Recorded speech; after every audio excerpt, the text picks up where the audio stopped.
Untuk sementara warga Pulau Rempang Kota Batam Provinsi Kepulauan Riau dapat bernapas lega, karena pemerintah mencabut target pengosongan pulau itu yang semula ditetapkan pada tanggal 28 September tahun 2023. Namun, mereka belum dapat lega sepenuhnya karena investasi PT Makmur Elok Graha milik Taipan Tommy Winata yang akan direalisasikan dalam bentuk proyek Eco City di pulau itu, tetap akan berjalan.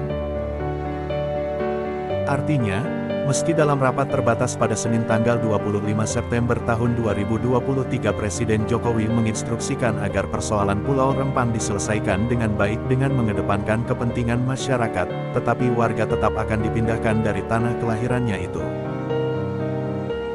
Sebab, Menteri Investasi Bahlil Lahadalia mengatakan, warga akan digeser ke desa baru yang berada di Tanjung Banun.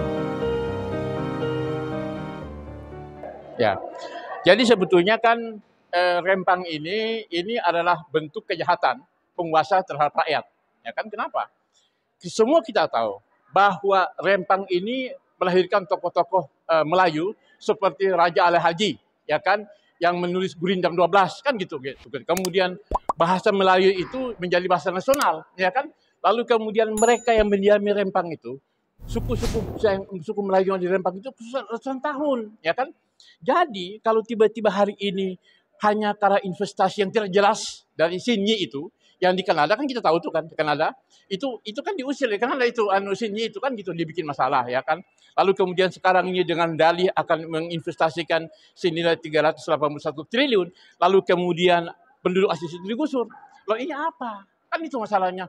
Kenapa harus digusur penduduk itu kan? Kenapa harus cleansing, pembersihan penduduk Rempang itu? Saya menduga bisa juga itu pulau menjadikan sebagai pusat kasino. Sebagaimana Genting Island, atau sebagaimana Macau, atau Las Vegas. Itu loh masalahnya kan. Jadi ini kan, kalau memang investasi itu untuk kepentingan rakyat, kenapa rakyat harus disakiti? Rakyat harus dirampas tanahnya dengan dalih investasi tadi itu.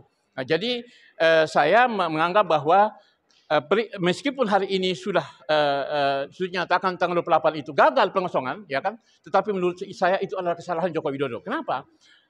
Ketika periode kedua, Jokowi mengatakan tidak ada visi misi presiden, yang ada visi misi menteri, kan begitu. Berarti yang dilakukan ini adalah kesalahan presiden, itu kan masalah. Jadi perjuangan kekuasaan dengan semena-mena menindas rakyatnya. Ya, jadi bahkan sebetulnya sekarang ini saya minta saudara Jokowi minta maaf, ya kan? Karena apa? Sudah membiarkan Panglima TNI mau mepiting itu, rakyat itu kan gitu loh. Kemudian polisi menangkap, dan sekali lagi saya minta Kapolri membebaskan saudara Panglong, ya kan? Karena dia adalah pejuang pahlawan penduduk Rempang, gitu loh masalahnya di situ. Jadi kalau misalnya Anda menahan hanya beraspirasi, berarti memang ini rejim anti demokrasi, gitu loh. Jadi sekali lagi Presiden minta maaf, Panglima TNI minta maaf, Kapolri minta maaf, kembalikan masyarakat seperti biasa, ya kan? Bahkan bila perlu bagaimana supaya mereka bisa kondusif lagi, itu kan. Dan jangan sampai kemudian dengan dalih investasi, ya kan? Lalu kemudian rakyat Rempang atau rakyat dimanapun, ya kan? Itu ditindas, digusur, bahkan mau dihancurkan hak-hak kepemilikan mereka. Ini kan kacau ini kan gitu loh, ya kan? Nah, jadi sekali lagi saya minta saudara Presiden Joko Widodo untuk meminta maaf dalam kasus Rempang, kemudian memerintahkan Kapolri untuk membebaskan Banglong yang adalah pahlawan dari bangsa Melayu, suku Melayu di Pulau Rempang yang memang menggerakkan masyarakat untuk melakukan perlawanan itu, karena itu adalah mereka mempertahankan hak-hak mereka, hak-hak kedaulatan mereka yang memang negara harus menjamin itu, gitu loh, ya kan? Jadi kalau misalnya pemaksaan itu berarti memang Presiden secara sadar melanggar konstitusi, itu kan, dengan menyakiti atau membersihkan atau menggusur semena-mena menggunakan kekuatan TNI dan Polri. Padahal TNI dan Polri itu pelindung rakyat, itu loh, bukan untuk menggusur rakyat, gitu loh. Jadi sekali lagi, ya saya minta, ya kan, saudara Presiden, ya kan, minta maaf, ya kan, mengembalikan hak-hak mereka, ya kan, dan sesuai dengan janji ketika Pilpres 2019 harus menerbitkan sertifikat itu loh. Ya kan, sesuai janji itu kan. Jokowi akan menerbitkan. Saya minta itu, jangan bohong loh Presiden. Jangan bohongin. Anda ketahuan tukang bohong kalau gitu caranya, makan nggak masalahnya kan. Anda berbohong.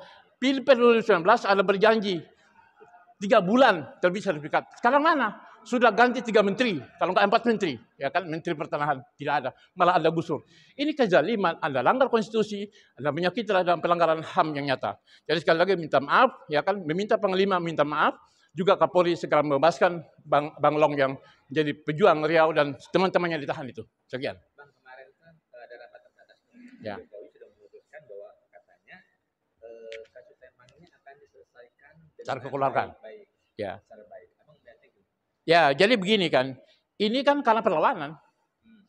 Hanya karena ada perlawanan dari seluruh rakyat yang bersolidaritas, berempati pada Rempang, baru kemudian Jokowi mengubah strategi. Tadinya kan dia bilang apa dikit-dikit ke presiden, kan dia bilang begitu kan, gitu lah ya kan. Nah, baru kemudian setelah sudah ada penekanan perlawanan dari mulai di Sumatera di sana, di Sulawesi, di Pulau Jawa ini, di Jakarta, di Bandung, demo di mana-mana, baru kemudian diselesaikan secara kekeluargaan, secara baik-baik. Ini artinya apa?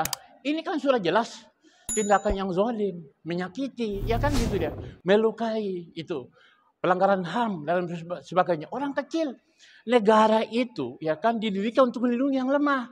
Ini malah negara untuk menumpas. Ini kekuasaan apa namanya itu. Jadi saya kira tidak cukup Jokowi mengatakan diselesaikan secara kekeluargaan, tapi saya minta statement Jokowi, minta maaf kepada warga Rempang dan memberitakan Kapolri untuk membebaskan Bang Long dan teman-temannya yang sedang ditahan itu. Itu yang paling penting. Oke, ya. Oke.